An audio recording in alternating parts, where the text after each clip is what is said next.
So hi, welcome to the Noise Podcast. I'm Shane. I'm Glory. And we're here with... I'm Matty. And I'm Graham, and we're in Return to Dust. All right, some questions there about the upcoming EP, The Black Road. So congrats on that, by the way. How do you feel about the response, the announcement so far? Yeah, thanks, man. Response has been pretty amazing. We kind of recently had a little TikTok moment with Belly Up, and yeah, it's like all the affirmation that we ever wanted and probably needed for the past like 3 years, 3 or 4 years, just working on our music and not having any response besides friends and family being like, "This is cool," which is it was just if you know anything about like doing your craft and whatnot, it's cool to hear that, but also not cool at the same time. Yeah, it's like the obligatory. Yeah, this is so good. Yeah, like a pat on the head. Yeah, exactly. Yeah. So it was really affirming recently just to have an influx of fans and people just say like, "You guys are doing the right thing. Like, can't wait for more." Congrats on the TikTok success. We had your publicist had let us know about it today. She was like, "Oh, by the way, they've been doing really well on TikTok." And the EP rocks. The lead single off of this like made me fall in love with your band. That shit is insane. Thanks, man. Yeah, thank you, dude. We're pretty stoked to like. Did y'all get the whole EP or just the two? You got the whole EP. Sweet. Mm-hmm. Yeah. Cool. Yeah. I mean, these songs are kind of just like I guess just the obelisk for the band. I don't know if that's like the right metaphor, but you know, just like a good kind of central piece, you know, to represent, I guess, Return to Dust and the world. We're sitting on a lot of material, but yeah, we're really excited about the good beginning. Bands I feel like usually start by writing a ton of songs. If they don't start by writing a ton of songs, then the first ones that they release aren't very good. So we wrote a ton before Belly Up or Black Road or any of those were written. So it was nice that we got to wait until like those were our debut. I think it really like showcases everything about like the band, or it's at least the most accurate like articulation of the band right now. So thank you. Hell yeah. Oh yeah, awesome. So is there any meaning behind the EP title or cover art? So definitely like the Black Road kind of became a symbol of like this journey that we were on, because if you don't know, we moved from Texas to here. We grew up in a small town in Texas that Graham and I literally went to middle school together. We've known each other forever. And it sort of came to be this like off the beaten path, like doing something against the grain. Like, you want to live a rare and extraordinary life, like do rare and extraordinary things. And it was like we saw a lot of backlash from, you know, friends, family, stuff like that. Yeah. Obviously, like all of them didn't want us to move away, and it sucked moving away, and it was a lot of sacrifice and whatnot. And we were moving into a place that was completely unfamiliar to us. And we didn't have any friends. We didn't have anyone here. And then the pandemic hit. So it was literally, it felt like the metaphor became like walking the Black Road, just because it was so like hard to like see the right path and to like feel like we're on the right path, you know? So that was definitely, it sort of became the whole meaning to that whole body of work, for sure. All right, makes sense. Absolutely. Yeah, and maybe the EP art is just, I feel like it just kind of showcases you know, just like the energy, I guess. Yeah. Nothing really super fancy about it. But yeah, so it's a still from a live show. Yeah. That was really, really good. One of our favorite shows. So yeah. Hell yeah. And because you guys decided to move, like you planned it before the pandemic, but because that kind of happened at the same time, and you were like completely isolated from like friends and family that you had where you lived before, did you kind of get scared when that happened? Because like that's a completely new area, no friends, family around, pandemic's happening, fucking COVID's doing crazy shit. Did you guys ever consider kind of like moving back? Was there like any hesitation with that? We were definitely like in a super unfamiliar place, and it was very like, it was scary, but I think we were led by blind ignorance, and the fact that it was just like, we're out here to do a thing, and we're not going to move back until we've done the thing. Which little did we know, the thing is a lifelong thing. Like, yeah, you don't just kind of like dip your. You're like, oh, I'm gonna try it out for you. Like actually, we went into it like expecting like we were just gonna try it out, and then it's like you don't really try it out. You do the thing. You jump straight into it into deep water, and we figured that out while we were doing it. Yeah, it was really funny because like, you know, I personally saw like a lot of, you know, backlash and like non-support from my dad, and he was like, you know, he wanted me to do like the whole college thing, like get your STEM degree, whatever. And I told him what I wanted to do, and he was like, okay, like, like maybe you can just kind of try it out for a year. Yeah, and then and then the pandemic happened, and I was like, well, it's kind of bends the rules a little bit. And then I think we kind of started to realize like, oh, you can't really like just dip your toes into the water. Like you kind of have to walk all the way in. We were pouring all of our time into like writing songs and like honing our skills like as a band. Like I was making demos for us, so I was picking up like production stuff, and we were like learning how to play our instruments and writing songs and be better at lyrics. And then we realized like 2 years in, it's like we're really good at these things now. We have these skills. You can't just like walk away and go do something else. Like, you know, I tried. Like, oh, I tried. No, now you've cultivated all of this. Now you need to see it through. Like you have an obligation to yourself and now to bands and to the music, which again, like reinforces so much, like affirms so much in myself. Absolutely. So can you tell us a little bit about your writing process for this EP? Yeah, we pretty much write everything on acoustic guitars, either together or separate, which is why you hear like ballads on there, like Any Way I Die. It's like a down song, completely acoustically driven. There's acoustic guitars in the song somewhere. Most of the songs. In most of the songs. In Losing Faith, in Belly Up, and Any Way I Die, there's acoustic guitars. They're always kind of layered. Our producer, Jim Kaufman, also is just a huge fan of the 90s. And that's a whole nother digression, how we met him. He basically convinced us to move out here. Our childhood friend worked for him, and he's an incredibly talented dude. And he's a fan of like 90s, like Alice in Chains, Dirt, like Stone Temple Pilots, all that stuff. Portishead, like became all of our influences too. And together we like built this whole thing. But yeah, his style of production is definitely layering a lot of acoustics, which works nicely for us because we write everything. We grew up on like folk music and like of course rock, lots of like alternative. Yeah, but songwriting always a little bit of everything at the forefront, and like especially very like intimate songwriting with deep like meaningful lyrics. So that's kind of the basis of the writing process.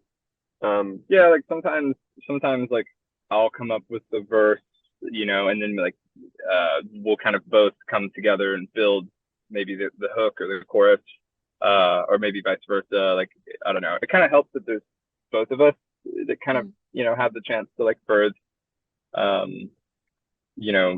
these ideas and I kind of have double the songwriting power. Yeah, I think we both have very different like outlooks on the world too, and like even though we're very similar people, like people mistake us for brothers all the time.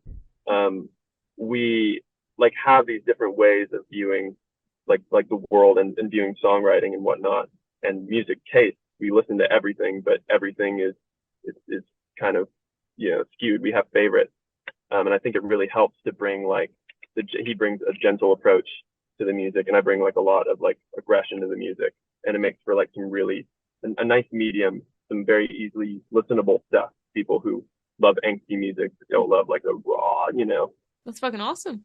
Hell yeah. So what song off this EP took the longest to write, and which one is each of your own personal favorite? The longest to write? Mm-hmm. And then personal favorite. The longest to write. Either Belly Up or Black Road took the longest to write. That was a long process of demoing. Yeah, because I think Belly Up, we had the whole song written, and then like I don't know if you remember this. I'm just pulling this out of my memory. Yeah. But we had like the whole song written, but it was different. But it had that like chorus, and then I was trying to find a bridge, and I was just jamming on that riff that everyone mistakes now for the Flying Whales riff. Oh right. But it did that like main riff, and I was jamming on that. And I was like, why isn't that just the entire fucking main riff of the whole song? I do remember that. And then we went back and we threw different vocals over it. So that one took a while because there was a lot of like revision. And that's a big part of songwriting that we figured out too, is like not everything, like you can trust your gut most of the time, but it's always good to check your work. And if your gut is telling you to go back and try something different, you should probably listen to it. It's probably right. It's only finished when it feels like it's finished, and it didn't feel like it was finished. So then it ended up being what it is now, and we love that song. It's so near and dear to us. So I'm glad it turned out the way it did. What's your favorite? Probably either Black Road or Cellophane. Both those songs are just like what I would want to put in a CD and listen to. Like, and I feel like that's the basis of it. Write the music you want to hear. What's yours? I feel like I've always been torn between Cellophane and Losing Faith. Yeah. Losing Faith just has that like God, I don't know. It's just dancey. Like it's just like, you know, it brings a different vibe. Yeah, to the EP, for sure. It's really cool. Yeah, I love that song too. And I'm really excited for that video too. Yeah, we shot a video for Losing Faith. It should drop when the EP drops, but it's really cool. Yeah, it's like kind of ragtag. I don't know how much we should talk. No, it's fine. Whatever. Yeah, we filmed that video like super scrappy, like on a budget. We were just like walking around with our photographer Matt, and we found this like abandoned church in Koreatown, and we broke into it basically. Nice. Thought it was gonna be like swarmed with homeless people, and Which wasn't. Kind of was. We got harassed a little bit, but we like brought in like he had a fucking $10,000 camera, and we were like, holy shit, we cannot get robbed right now. Pretty bad timing. Yeah. Right. But we filmed like all the music video like in that setting. We didn't have to rent a place or anything, and it was super scrappy. It was probably it was a free video basically, just a lot of like passion. And now it's like under construction, so we can't go back, Yeah, so it's eternalized. It's pretty good. It's pretty cool. Yeah. Oh yeah. So for this question, I want you guys to tell us your favorite lyric off the EP and what it means to you. I got like two in mind. Yeah. Can you think of any? I think so. Yeah, the pre of Black Road always does it for me. Yeah. Like how we bear against the stress of life, and that's cradled me for quite some time. Like that's cool. Or the Cellophane chorus. That one's just pretty hard. Yeah. It's me. Looking about wrenches me. I always think about the second verse of Losing Faith. The can I confess I've done you no right? I think I'm losing connection because lately I feel like someone else who doesn't need no direction. I think that like during that time it was like kind of a moment where maybe we were kind of going through like this like angsty era where we were like, we don't fucking need anyone to tell us what to do. Like we can, and it was like a very, but like self-reflective moment. And, I feel like every time that I sing that part, it's like kind of reminds me that like, it's okay to like hear people out, and it's okay to, cause I felt like almost, I don't know, like I wasn't being exactly who I was meant to be in that moment, and I was like kind of letting my ego like get the best of me, and like that it's important to kind of let go, and and yeah, so pretty much like as we mature and get healthier people, the music's gonna get worse, so just expect that. Yeah, artists only their best music is written when they're just down in the dumps. When you guys get stable lives and shit and everything's good, that's it. Ooh. Hang it up. And it sucks, dude. I felt it already. I felt like at my most depressed when like my favorite stuff has been written, and I'm like, fuck, dude, you have to get back. You have to get back to that place to write your magnum opus, and it's like sort of in a way, kind of, which is why, man, it's hard. I don't like. I see. I think at the end of the day, it just kind of that's kind of just a meditation on sincerity. I think, like, because when you're feeling that way and you're making things, it's hard not to be completely and utterly sincere with yourself. And I think that's probably like the meat of it, right? Like, even if you're not down in the dumps, like, you can still, like, as long as you tap into like the most sincere version of what you're thinking, and like the feelings that you're like putting into whatever you're making at the time, I think that's kind of overall what matters. And even if you're not like, you know, writing like sad boy shit that, like, I don't know, you know, you can still write genuine and from the heart. Sure, yeah, like it's not right, totally. Yeah, totally agree. Sure. So would you guys be able to tell us where your headspace is at while you're creating this record? Sad. No. Yeah. Definitely angsty, like you said, like very like in a rebellious phase. We're just like, I don't know, it sucks. What? Yeah, no. It sucks being like told what to do or what to write. We were getting a lot of direction from our producer, who was like, we were sending him demos and he was like, like, not loving this, not loving that, like, these lyrics are weird, this melody's weird, all this stuff. And we kind of went back to the drawing board, and it sucked, like having your baby, which is the song, just get like ripped apart. But then you realize that he's just trying to help you out, because at the end of the day, like, for sure, you need that. So you need a coach, you need a mentor. Everyone does, for all sorts of different things. It's tough to do life by yourself. Totally. So, I think this EP is just a culmination of like all of the things that we've weeded and filtered out from the shit in our early like writing process and stages. That is the most like genuine form of what we were trying to get across at that time. Oh yeah. So, right? Yeah. No, I would say that, I guess during the time of this EP, at least,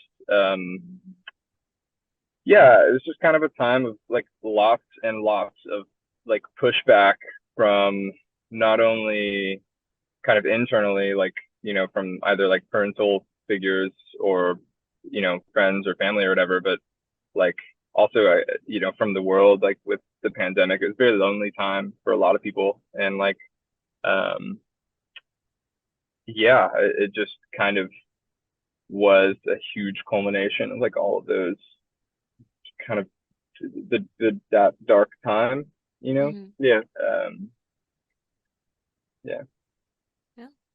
I don't want to get too personal with you guys, but I want to ask this. You don't have to answer it if you don't want to. Are your family members and the people around you starting to get it now that the band is doing it? Or are you still getting pushback? That's a good question. Definitely less pushback. I mean, the more that you can kind of have something to show for it, obviously you're gonna get people to be like, oh wow, you're really doing it. But, you know, I think it's important to realize like who was there the whole time and who kind of switched up and was like, oh, now I support you, because, you know what I mean? It's like, but yeah, I would say, like, I don't know, there's still definitely people who think that just because you have like a guitar in your hand and like not a pickaxe, that you're not doing like a real job. Totally. And it's just like, yeah, that's a really good and respectful way to ask that question, by the way, too. Just I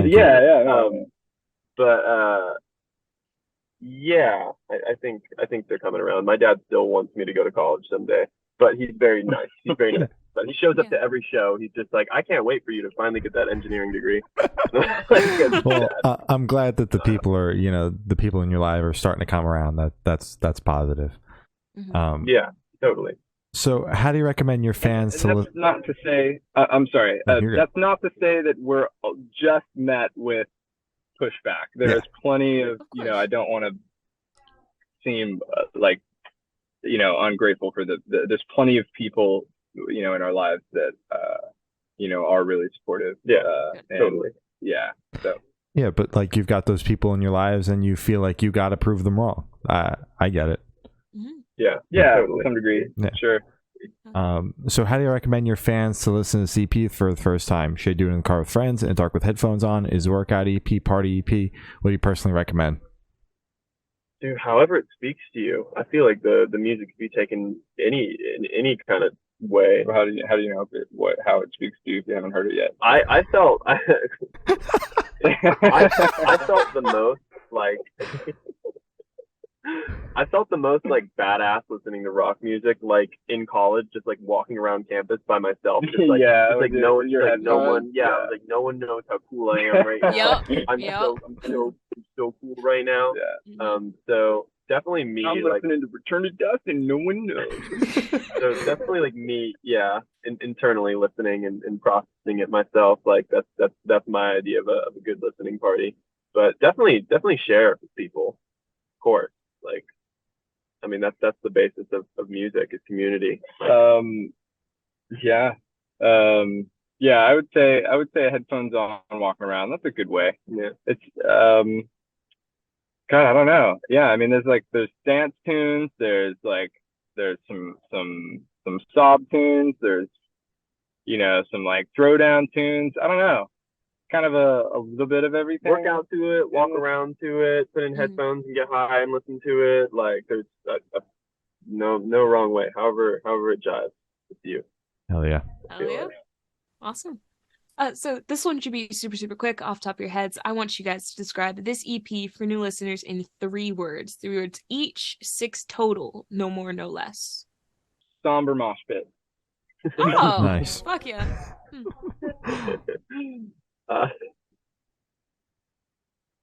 That's good. Did I beat you? That's very fucking good, yeah. You beat those in my head. Somber mosh pit. That's good. Everyone crying and pushing each other around. I like that. I was gonna say off the top of my head, it gets better because we have so much shit after this is released that I love and am so in love with.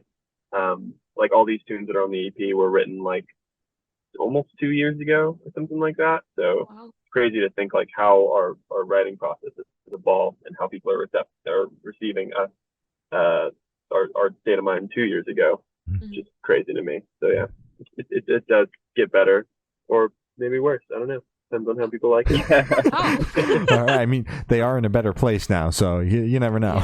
That tread lightly. Yeah. So in that same train of thought, is there a certain feeling or emotion you want listeners to have while going through the EP? Nostalgia for sure. Nostalgia is a big one. Yeah, that's a good answer. My mom played like all like the 90s hits and whatnot in the car when I was growing up, and that made me fall in love with rock music. When I was young, I was like big fan of like Disturbed, like Breaking Benjamin, 3 Days Grace, stuff like that. And that was like the whole cultivation of my love for rock music. Nothing but rock, yeah. Cock rock. Cock rock for sure. and I'm fucking in love with it. I don't even care. Korn, I'm so non-shameful loving of that music. Mm-hmm. And yeah, just feeling nostalgia. Like I missed that time period of music. I feel like it was when rock music was like the most powerful, the most real, the most like in your face and didn't give a fuck.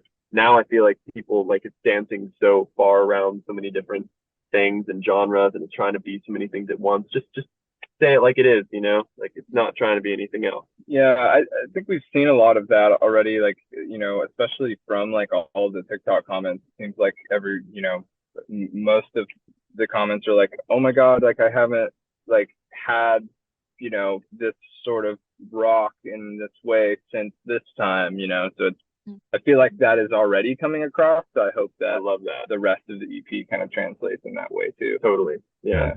It's awesome. I hope it feels like some shit that just got dropped in the 90s. Yeah. Mm-hmm. That's the goal. Oh yeah. Fuck yeah. So are you guys able to talk about any particularly challenging or standout moments from the creation of this EP, positive or negative? Moments from the creation of it. Learning to work with a producer was of course difficult, fun, and very like informative, like educational and whatnot, but hard. like Yeah. having someone in on your writing process and Yeah. like picking your pieces apart and shooting down ideas. It really makes you like, it makes you be a more collaborative person because you have to be open to other people's ideas, especially someone who has more experience than you, who can kind of say with, you know, a lot of certainty sometimes that you're doing this wrong or you're doing this wrong, you know? Mhm. Yeah, I would say kind of pigtailing off of that, just like collaboration in general. I think like, you know, this is our first like serious like project period. Like, you know, we weren't really like we would play music like, you know, lots individually, like sometimes together and stuff, like on acoustic guitars and stuff, but this is like our first like actual like serious project like as a band together. So there's a huge learning process throughout the entire thing that was you know, even internally, just like whether it was like rehearsing like the band or maybe just writing like me and you, is like learning the nature of the collaborative process. It's like it's a very like you kind of have to learn to like let go. It's selfless. It's very selfless. Yeah, you're like worshiping this thing that's so much bigger than you. Like it's bigger than the sum of its parts. Yeah. So it's like, even though you wrote this song that speaks so much to you, it's like, it's not like once you've written it and now you're in the collaborative space, it's not yours anymore. Yeah, you don't own it. And you know, soon it will be everyone's, you know. So it's, yeah, learning to let go is probably a big one. All right, makes sense. So for this question, we want you to picture you're on tour or your gas station for a rest stop. What is your snack of choice? Snack of choice? Cheddar Check Mix all day, all the time. Probably the Sheila Limon Lays. God damn, those have a death grip on me. Hell yeah. Fuck right. yeah. All right. So on the topic of food, if the band was a dish, what dish would the band be and why? Jelly donut. Jelly donut. Jelly donuts. Okay. No. Damn. Inside joke. Sorry. Y'all seen the tweet that's like, if you like jelly donuts, you're just big and fat. No, I haven't. So dumb. Oh my god. Yeah, No, stupid. if we were a dish, man.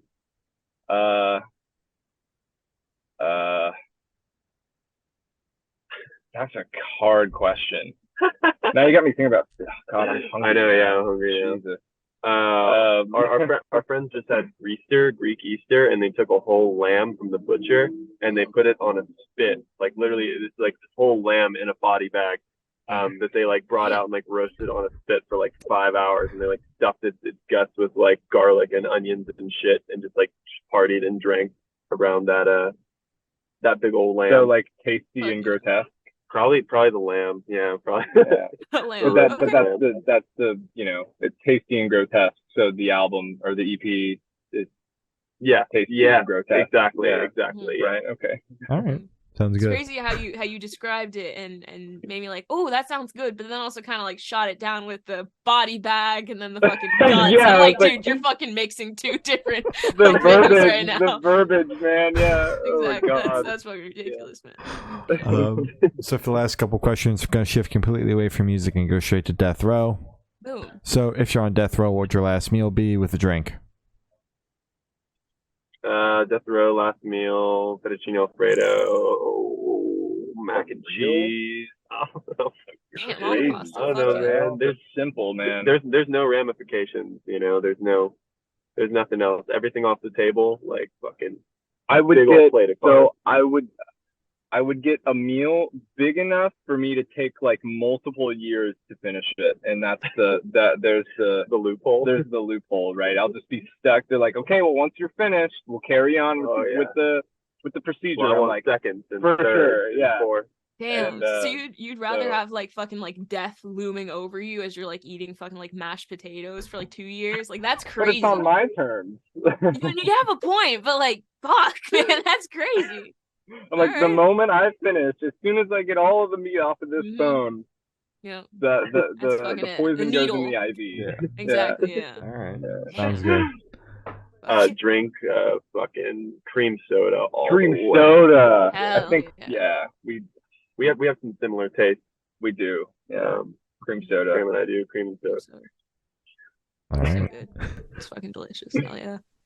So if you could live in one fictional world for a week, where would you live? Tolkien, probably. Yeah, Lord of the Rings. He's fucking. Oh, I don't know why my brain went to Coraline. Oh, Yeah, That'd be a fun. That'd be a fun world. You don't want to in. live there, dude. do you want No, the fucking actually, button world, man? Yeah, I don't know about that. I actually just watched Spirited Away again for the Oh, first, that's good. the second time, but it's been a long time since I've seen it first time, and God, that movie's so freaking beautiful.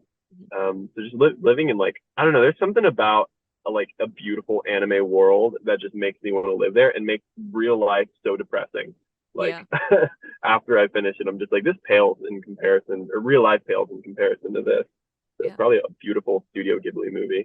That's probably one of Hey man, with the way things, with the way technology is going, you never know. I might be able to live there. Yeah, True. we're getting close. True. So I've learned of asking the last question. Every single person that we've spoken to have said that it is the most important question. What's your favorite color? Oh, that is the most important question. Purple. Yeah. Shit. Hello. All right. Yeah. Oh, God. Yeah, my bisexual flames are raging. So I need a good medium. There's so many good ones. Don't do this to me. There are a lot of good colors. That's true. Yeah. Dude. You ever been on a bad Tinder date, Graham? What's your answer whenever she asks you what's your favorite color? This is when I walk out the door, man. You're like, fuck this. I'm like, yeah, you know, that good like 3-hour conversation we just had is great until you ask me my favorite color. Yeah, you just threw it all away.